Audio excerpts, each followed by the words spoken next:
Salut, bienvenue. J'ai décidé d'appeler ce petit format 3X Radio, 3X Radio. Je viens de le décider à l'instant. C'est quelque chose que j'avais en tête depuis longtemps. Je pensais à ça depuis un petit moment. Grosso modo, qu'est-ce que c'est que ce format? C'est simplement, je veux vous expliquer le portrait de clients que j'ai accompagnés pour faire travailler pardon, 3 fois leur argent. Vous allez voir que c'est ce que je vais vous présenter. Je vais vous présenter un portrait très simple qui devrait aller relativement assez vite aujourd'hui. Dites-moi dans les commentaires si ce format vous plaît, si vous voulez en voir d'autres, parce que j'en ferai d'autres selon, selon ce que vous me direz. Donc, on commence avec celui-ci qui est celui de Guillaume, de 1X à 3X. Donc, qui est Guillaume? Guillaume, c'est un entrepreneur incorporé. Avant de vous présenter sa situation, je demande toujours à mes clients de remplir un petit outil que j'ai fabriqué. Je vais vous le montrer. Grosso modo, ça, c'est ce qu'il m'a envoyé. Donc, je pose plusieurs questions parce que, comme je l'explique dans ma présentation, dans ma vidéo, c'est important de savoir où est-ce qu'on est pour savoir où est-ce qu'on va. Donc, je le dis tout le temps, ça passe par 3 piliers. Les 3 piliers qui sont donc la capitalisation, deuxièmement la liquidité, puis troisièmement la transmission. Je sais que dans mon outil, il y a un quatrième pilier, ça n'en est pas vraiment un. C'est plus pour savoir où est-ce qu'on en est, puis qui c'est qui gère tout notre aspect financier. Bref, je vais revenir là-dessus. Où est-ce qu'en était Guillaume donc? Guillaume, quand je l'ai rencontré, bah, il investissait de temps en temps. On va le voir tout à l'heure, il a quand même pas mal d'immobilier, mais il n'y a rien de régulier. Il investit quand il peut. Deuxièmement, ben, qu'est-ce qu'il fait Guillaume avec ses investissements? Il est avec sa banque. Donc, ses recommandations sont plutôt ponctuelles. C'est quand son banquier l'appelle ou quand lui l'appelle. Donc, il n'y a rien de vraiment concluant là-dedans. Euh, Au niveau des actifs hors business, donc lui, comme je dis, il a énormément d'immobilier. Il a réussi à maximiser ses CELI, ce qui est déjà top pour un entrepreneur. C'est même assez rare, en fait, de voir des entrepreneurs qui maximisent leur CELI. Donc, bravo à lui. Au niveau des liquidités, c'était quoi le Qu'est-ce comment ça impacterait Guillaume si lui, il se décidait de se sortir 100 000 d'un coup? Pour un projet privé, pour un besoin urgent, bref, se sortir 100 000. Bah, il est obligé de sortir salaire et dividende. Évidemment, il peut le prendre en CELI, mais son CELI, c'est pour sa retraite. Donc, autant pas y toucher. Où est ta vraie liquidité? Ça, c'est une question que j'aime bien. Parce que bah, souvent, les gens ne le savent pas. Et puis, lui, c'était spécifiquement ça. Il ne savait pas où était sa liquidité. Il ne savait pas où est-ce qu'il pouvait retirer son argent d'une shot, sans être impacté fiscalement. Ensuite de ça, impact d'un retrait important. Donc, c'est là où j'en viens. Si lui, il retire 5 000 d'un coup, ben, ça va impacter son cash flow. Donc, ça va dépendre du cash flow du moment. Est-ce qu'il faut qu'il retire son CELI? Est-ce qu'il faut qu'il retire sa compagnie? Il ne sait pas trop. Il est entre deux chaises. Je le dis en bon français, il y a le cul entre deux chaises. Troisièmement, au niveau des transmissions. Le troisième pilier, c'est toujours les transmissions. Ben, il n'a aucune idée de ce qu'il va laisser à ses enfants. On va le voir, il y a 2 enfants. Il n'en a aucune idée, puis s'il rentre pas ce soir, s'il décède dans la journée, bah, sa famille est gravement en danger parce que sa famille se retrouve propriétaire d'une compagnie, on va le voir tantôt, et elle sait pas quoi faire avec ça. Bon, évidemment, il y a des gens qui peuvent l'aider, mais c'est un peu le bordel. On va pas se le cacher. Et la nature du patrimoine, bah, c'est de l'argent qu'ils font avec le temps parce que c'est stocké. Ça ne bouge pas, ce n'est pas fluide. Et au niveau de l'orchestration, donc tout son patrimoine, toute sa gestion de liquidité repose sur une personne, c'est lui. Donc, dans ce cas-là, son argent travaille une fois. Il ne travaille qu'une seule fois. On va le voir tantôt. Moi, je lui mets le niveau 1, le niveau Wolf. Ici, le Wolf. Donc, Guillaume, il a 37 ans, il a une blonde, il a 2 enfants. Ses revenus d'entreprise sont d'à peu près 800 000 dollars par année. En tout cas, ces 3 dernières années, ça a été en expansion pendant la Covid, puis ça a stagné, mais ça reste à peu près là. Euh, il est seul actionnaire de sa compagnie. Je ne l'ai pas marqué, mais ça fait à peu près 15 ans qu'il a sa compagnie. Il a à peu près 2 millions de gestion immobilière. Je ne l'ai pas mis, j'aurais pu le mettre. Ah, mais tout est dans sa Inc., dans une compagnie de gestion dans sa Inc., de gestion. Donc, il se verse à peu près 137 000 dollars en dividendes et environ 50 000. Il reste à peu près 50 000 dollars de liquidité non répartie, donc d'argent qui ne sert à rien à la fin de l'année, qui traîne là et qui ne se sert pas. Lui, il aimerait partir à la retraite maximum dans 10 ans. Évidemment, si ça peut être avant, ça reste mieux, mais pour l'instant, c'est le plan. Il a 377 000 dollars qui dorment dans le compte de la compagnie, parce que c'est hors fonds de roulement, évidemment. pour des futurs projets immobiliers. Il n'est pas encore certain de racheter des blocs, mais il se dit au cas où ça peut servir. C'est là pour la sécurité, donc c'est là aussi pour les futurs projets. Et il a maximisé ses CELI, comme je disais tantôt, donc il a à peu près 152 060 dollars investis avec Desjardins, avec la banque. Bref, on l'a vu tantôt, son niveau patrimonial est niveau 1, donc niveau Wolf. Son argent travaille une fois. Moi, ce que je lui ai proposé, c'est qu'on fasse travailler chaque dollar. On le fait travailler sur 3 axes différents en même temps.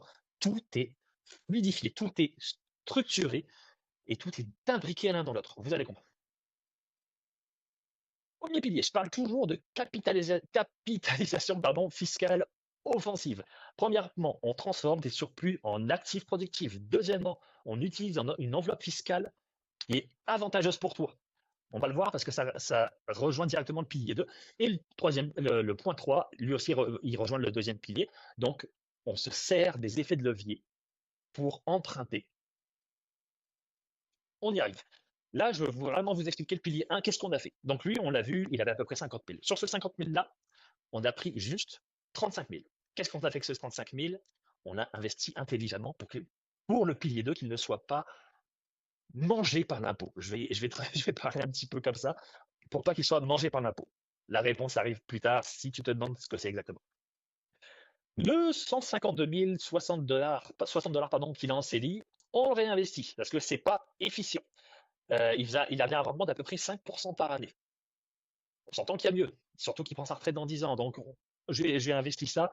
Alors, c'est des fonds historiques qui ont fait à peu près 8 à 12% par année. Il va pouvoir bouger s'il n'est pas à l'aise avec ça. Évidemment, tout reste modulable. Le deuxième pilier, on y arrive, c'est les liquidités stratégiques. Ce qui est important, c'est de pouvoir retirer cet argent sans impôt. On l'a vu tantôt. Hop, je reviens avec ma petite fenêtre. Tout à l'heure, il ne pouvait pas se retirer 100 000 s'il le souhaitait. Maintenant, il va pouvoir, grâce aux garanties bancaires intelligentes, grâce aux emprunts contractifs sans impôt et grâce à la préservation du capital ça permet de continuer sa croissance. Donc, qu'est-ce qu'on a fait pour régler ce pilier 2? On a investi dans un produit d'investissement qui permet de créer ce qu'on appelle tout communément un abri fiscal. Et oui, il n'y a pas besoin de déménager aux Bermudes pour te créer 100% légalement, j'entends, un abri fiscal au Canada, au Québec. Tu peux le faire parfaitement légalement dans une assurance vie. Tout bêtement. Certaines assurances vie permettent d'accumuler ce qu'on appelle des valeurs de rachat. Donc, on a vu ici, sur le 50 000 de liquidité non répartie, on prend 35 000. Qu'est-ce qui va permettre ce 35 000? Il va permettre d'investir dans une police d'assurance qu'on appelle avec participation. Pour ceux qui sont peut-être un peu plus à l'aise, certains appellent cette stratégie l'infinite banking. C'est pas tout à fait ça, mais ça s'en approche. Donc, qu'est-ce qu'elle permet, cette stratégie-là? Cette stratégie-là, on le voit. Guillaume, il investit 35 000 la première année. On le voit ici. À la fin de l'année 1, il a accès à 30 000 dollars de valeur de rachat. C'est-à-dire que lui peut aller voir une banque, puis dire, regardez, monsieur le banquier, je suis actionnaire de ma compagnie, elle détient des actifs, donc une assurance vie avec valeur de rachat. Dans ma valeur de rachat, il y a 30 000 d'assurance. Il va dire, je voudrais que vous m'octroyiez un prêt en collatéral. Donc le banquier, évidemment, il va faire ses petites vérifications. Tu t'en doutes, c'est pas comme faire un accord B chez Desjardins. Donc il va lui revenir, il va faire les vérifications, etc. Puis il va lui dire, en effet, tout est correct, vous pouvez emprunter jusqu'à 90% de cette somme-là. Alors, c'est pas l'objectif pour Guillaume, mais à sa retraite, quand il va prendre sa retraite, ça va être l'objectif. Donc Guillaume, en attendant sa retraite, il accumule des valeurs de rachat en investissant chaque année 35 000. Donc on le voit, ça grandit tout doucement. Et à la 10e année, il va avoir accès, on va dire à la 11e, parce qu'à la 10e année, il travaille encore. Admettons qu'il prend sa retraite, donc à 48 ans, il va avoir accès à 90% de 453 000 dollars. Donc, quand on regarde Guillaume à sa retraite, il va pouvoir emprunter donc 90% de 453 000 dollars, ce qui fait à peu près 408 000 dollars directement dans ses poches. Pourquoi? Parce que cette stratégie-là, elle permet, cette assurance vie, on est d'accord, c'est la compagnie qui la paye. Cette stratégie, elle permet de transférer cet argent directement dans les poches de l'actionnaire. Et vu qu'on passe par des marges de crédit, une marge de crédit, ça n'a jamais été imposable. Je mets ça entre guillemets parce qu'il y a quand même un petit avantage imposable qu'il faut déclarer, mais ça reste très minime. Mais grosso modo, Guillaume va pouvoir emprunter 90%, donc 408, excuse-moi, je vais revenir à l'essentiel, 408 000 dollars net d'impôts pour commencer sa retraite. Il va vivre comme ça 3, 4 ans. Donc dans 3, 4 ans, il va avoir accès approximativement à un autre 65 000 dollars. Ça, c'est juste un boost pour qu'il puisse prendre sa retraite plus tôt. Parce que de l'autre côté, il y a des investissements dans sa compagnie et il y a des investissements aussi dans son CELI qu'on booste le plus possible. Donc ça, c'est une aide à la pré-retraite, tout simplement dans son cas. Évidemment, s'il le souhaite plus tard, il va pouvoir en plus de ça augmenter les cotisations qu'il met dans cet abri fiscal et augmenter sa stratégie pour que ça aille plus loin et plus vite. Donc, les valeurs de l'achat continuent de grossir, malgré qu'on est d'accord, à la 10e année, lui, il a arrêté de payer. C'est-à-dire qu'il a payé en tout 350 000, mais dans 11 ans, il a accès à 90% de 453 000 net d'impôts. Donc, ça continue de grossir malgré qu'il arrête de payer. Puis on le voit, même à passer 58 ans, ça continue de grimper, malgré, encore une fois, qu'il n'y a plus d'argent qui rentre dans l'assurance.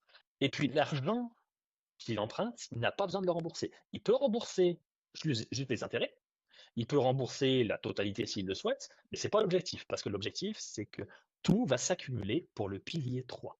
Donc on le voit ici, admettons que je le fais décéder, je dis n'importe quoi, hein, admettons que je le fais décéder à peu près à l'âge moyen d'un homme, c'est à peu près 83 ans, on voit qu'il aurait eu accès à 90% de 2,4 millions, 100% net d'impôts, payé par sa compagnie à la base.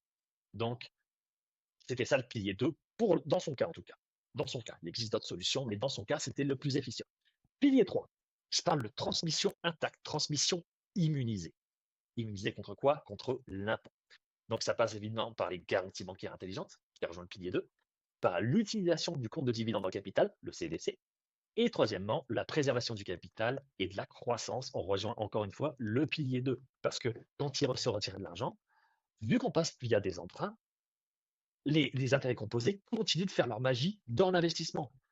Il n'y a pas besoin de les retirer, donc les intérêts composés continuent de travailler dans l'investissement. C'est ça que j'entends par là. Ensuite de ça, qu'est-ce que c'est le pilier 3? Donc on parlait de transmission immunisée.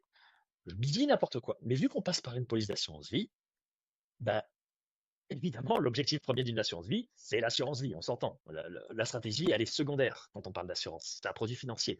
L'objectif principal d'une assurance vie, c'est de laisser quelque chose aux héritiers, aux enfants, aux bénéficiaires. Donc admettons, je ne l'espère pas, mais admettons que dans un an, Guillaume il meurt. Sa famille se récupère 1 783 000. Vous allez me dire, c'est pas directement la famille, c'est vrai, ça va directement dans la compagnie. Mais quand les prestations d'assurance arrivent dans une compagnie, qu'est-ce que ça fait? Ça crée du CDC. Donc du CDC, c'est du compte de dividende en capital. Je la fais simple, c'est plus compliqué que ça, encore une fois. J'essaye de vulgariser au maximum, vous me comprendrez ceux qui sont un peu tintillons, mais qu'est-ce que c'est le CDC? Ça permet quoi? Ça permet à la famille de récupérer tout cet argent sans impôt, libre d'impôt. Grosso modo, c'est ça le CDC. Donc, pourquoi je disais tantôt que Guillaume ne paie pas les emprunts qu'il se fait? Pourquoi? Parce qu'il va laisser s'accumuler les emprunts, il va aussi laisser s'accumuler les intérêts composés, les intérêts du prêt, des prêts en tout cas, les marges de crédit si vous préférez. Donc, admettons, je le fais décéder à 83 ans encore, puis admettons qu'il a emprunté 90% du 2,4 millions. Donc, Guillaume, il aura emprunté, hop, ici, à peu près 2 223 000 net d'impôts. Et qu'est-ce qui se passe à son décès? L'assurance vie rentre en compte, donc 3 128 000 arrivent dans la compagnie. La banque, elle dit, vous êtes bien gentil, Guillaume Inc., mais vous me devez de l'argent, vous me devez 2 millions, hop, je reprends 2 223 000, plus les intérêts qui ont couru depuis tout ce temps. Donc, la banque récupère son capital, elle récupère les intérêts, et la différence, va aller donc dans le CDC, donc dans le compte de dividende en capital pour les héritiers. Ça va permettre aux héritiers, donc aux enfants de Guillaume, à la blonde de Guillaume, si elle est toujours en vie évidemment, de récupérer cet argent sans impôt. Donc c'est ça, les transmissions immunisées. Donc maintenant, Guillaume, il se retrouve au 3X, il a un score de 20 sur 20, et son capital, Flow, vous l'avez compris, hop, je me rapproche de la caméra, c'est Wolf à l'envers, tout simplement. Donc son argent travaille 3 fois. Sa capitalisation est maximisée. Ses liquidités lui permettent de récupérer l'argent quand il le désire. Et sa transmission est immunisée contre l'impôt. Puis maintenant, il a une personne en tout cas qui orchestre tout ça entre le fiscaliste, le banquier, l'avocat, Je m'occupe de tout gérer, d'orchestrer ton patrimoine pour lui. Donc maintenant, si toi aussi, tu es intéressé par ce genre de stratégie, que tu veux orchestrer de la même façon ton patrimoine comme l'a fait Guillaume, je te laisse communiquer avec moi directement par message privé, hein. Tu sais comment on fait, c'est très simple. Tu vas sur LinkedIn, tu vas dans Messages et tu me contactes. Évidemment, c'est pas le bon compte, mais tu as compris l'idée. C'est aussi bête que ça. Donc, dis-moi ce que tu as pensé de cette vidéo. Mets un petit like, s'il te plaît. Tu peux republier, tu peux commenter, ça me fera vraiment plaisir, puis ça va permettre de booster la vidéo. Je sache si ce genre de format plaît. C'est important, s'il vous plaît. Ça serait sympa que je sois récompensé par ce petit travail. Et puis évidemment, bah, j'ai fait ça à la bonne franquette. Donc, j'ai pas vraiment mis de moyens aujourd'hui, mais si je vois que ce format plaît, je vais améliorer mon contenu, c'est évident. Donc, je te souhaite une bonne journée, une bonne soirée selon comment tu regardes, et je te dis à la prochaine pour l'épisode 2. Ciao, ciao!